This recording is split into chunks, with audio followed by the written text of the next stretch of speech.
అంగన్వాడీ కార్మికుల సమ్మె 40 రోజులు కావస్తున్న ప్రభుత్వ స్పందన సరిగ్గా లేదని ఏఐటియు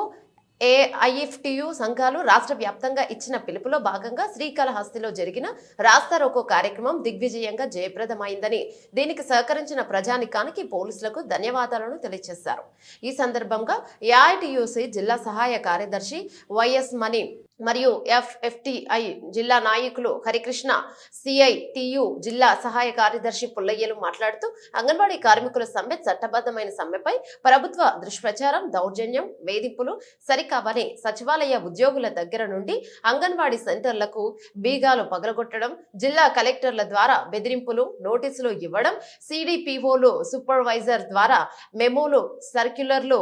సంజాయిషి నోటీసులు ఇప్పించడం, ప్రభుత్వ సమ్మెను సానుకూలంగా చిత్తశుద్ధితో చర్చలు జరపడం లేదని, ఇది చాలా దుర్మార్గమైన చర్య అని, దీనిని కేంద్ర కార్మిక సంఘాలుగా మేము తీవ్రంగా వ్యతిరేకిస్తున్నామని తెలియజేశారు.